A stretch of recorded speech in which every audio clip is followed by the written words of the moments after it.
Hello guys, welcome back to my channel. Please like, share, subscribe అది మాత్రం మర్చిపోగానే డిఫరెంట్గా చేసేయండి. ఆల్రెడీ మనం ఇప్పుడు 600 దగ్గర ఉన్నాం. 600K కాదు, 600 ఫాలోవర్స్ అంతే.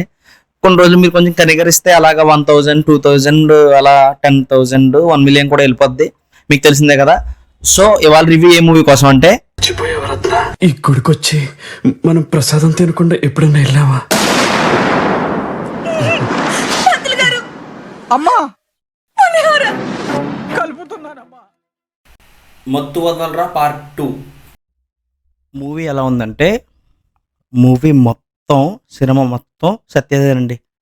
కమెడియన్ సత్య అనకూడదు, ఇప్పటి నుంచి మనం యాక్టర్ సత్య అనాలి. అంత బాగుందన్నమాట సినిమా ఫస్ట్ హాఫ్ సెకండ్ హాఫ్ మొత్తం అదే, మొత్తం సత్యానే చేశాడు. సినిమా లాక్కొచ్చింది సత్యానే. టు బి ఫ్రాంక్ నేను చెప్తున్నాను.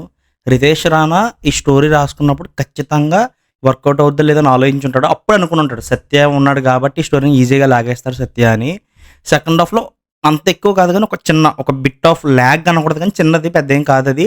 కానీ excellent climax, excellent first half అనమాట. ఫస్ట్ హాఫ్లో అయితే మీరు పడిపరులు దొర్లి చచ్చిపోతారు ఇంక థియేటర్లో. అంటే నేను మొన్న చెప్పినట్టు కాదు, ఈసారి డిఫరెంట్, ఎక్సలెంట్. అసలు మీరు పార్ట్ 1 మాత్రం ఖచ్చితంగా చూసేయాలండి. పార్ట్ 1 చూడకపోతే పార్ట్ 2కి అసలు వెళ్ళొద్దు. అమెజాన్ ప్రైమ్లో ఉంది పార్ట్ 1. అండ్ మ్యూజిక్ కూడా సూపర్ ఉంది. అస్సలు మీకు సత్య డైలాగ్స్ అసలు సంబంధం ఉండదండి, దేనిగా సంబంధం ఉండదు, ఫుల్ కామెడీ అలా ఉంటుంది అనమాట. మీరు మాత్రం మిస్ అయ్యారా ఈ సినిమా థియేటర్లో, ఇంకా వేస్ట్. ఓటీటీకి వచ్చిన తర్వాత అస్సలు చూడొద్దు. మా ఫ్రెండ్ అలాగే ఆడికి చెప్పింది, నేను మత్తు వదలరా పార్ట్ 1 థియేటర్లో చూడమంటే ఆడు చూడకుండా ప్రైమ్లో చూసాడు ఆడు కూడా. అలా ఎందుకు, అసలు మన ఫ్రెండ్స్తో వెళ్ళాల్సిన సినిమా ఇది. Excellent comedy. అస్సలు సత్య గారు చేశారండి యాక్టింగు మ్యాట్ బుర్రపాడు, ఇంకా అంతే, అంతకంటే చెప్పలేను. సూపర్. ఫరీ అబ్దుల్లా కూడా ఎక్సలెంట్, అసలు సూపర్గా చేశారు. నెక్స్ట్ వచ్చేసి సింహా గారు యాజ్ యూజువల్ తెలిసిందే కదా, ఎక్సలెంట్.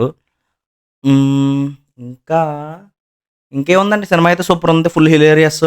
డెఫినెట్గా వీకెండ్ మాత్రం ఫ్యామిలీతో వెళ్ళి ఎంజాయ్ చేయండి. వెళ్ళొచ్చు, డెఫినెట్గా వెళ్ళొచ్చు.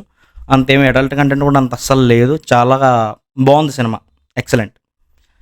మీకు ఇంకా ఎలాంటి రివ్యూస్ కావాలనుకుంటే ప్లీజ్ కామెంట్ చేయండి. బాయ్, గుణ బాయ్.